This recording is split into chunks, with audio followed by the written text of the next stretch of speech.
Olá, professor Celso Lima aqui. Estamos dando início a mais uma aula de História e hoje nós iremos abordar a expansão marítima.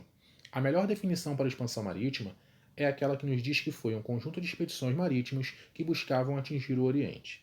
Ela ocorre na mudança da Idade Média para a Idade Moderna e também promoveu a transição do feudalismo para o capitalismo.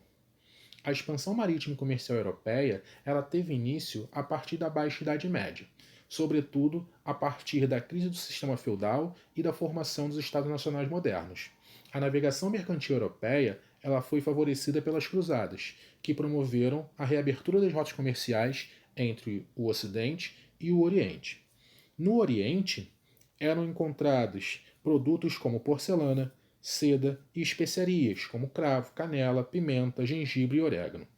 Os árabes atuavam como intermediários nesse comércio e cobravam pagamentos em ouro e prata. As cidades de Gênova e Veneza, situadas na Península Itálica, eram as portas de entrada dos produtos na Europa Ocidental.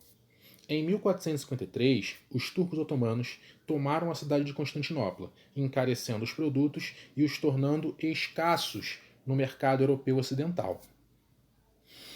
As grandes navegações ocorreram a partir de uma pluralidade de fatores. O primeiro deles foi o fechamento da rota do Mar Mediterrâneo, após a queda de Constantinopla. Um outro fator essencial é a aliança ocorrida entre os reis e a burguesia mercantil. Ao Estado Nacional moderno, era interessante ter um aumento do seu poder político e econômico, enquanto para a burguesia, o aumento do comércio e o acesso às especiarias eram capazes de garantir altos lucros. A Igreja Católica desejava a expansão do catolicismo, uma vez que no século XVI, após as reformas protestantes, ela tem a sua estrutura abalada e via na expedição marítima uma possibilidade da expansão do catolicismo. Portugal foi o pioneiro no projeto de expansão marítima.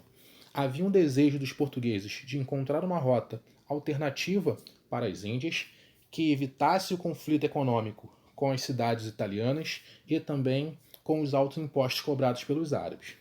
O interesse no lucro comercial de especiarias leva Portugal a investir numa série de técnicas náuticas que possibilitassem o desafio na navegação do Oceano Atlântico. Os principais fatores que justificam o pioneirismo português são sua posição geográfica, a Revolução de Avis, que promoveu uma aliança entre o rei e a burguesia mercantil, uma paz interna, muito em conta de uma centralização precoce, avanço nos conhecimentos náuticos, muitos deles desenvolvidos na escola de Sagres, e a estratégia do périplo africano, que era a navegação próxima da costa africana para evitar as fortes correntes do Oceano Atlântico. Os principais navegadores portugueses foram Bartolomeu Dias, responsável por superar o Cabo das Tormentas, Vasco da Gama, responsável por chegar até as Índias, e Pedro Álvares Cabral, responsável de chegar até o Brasil no ano de 1500.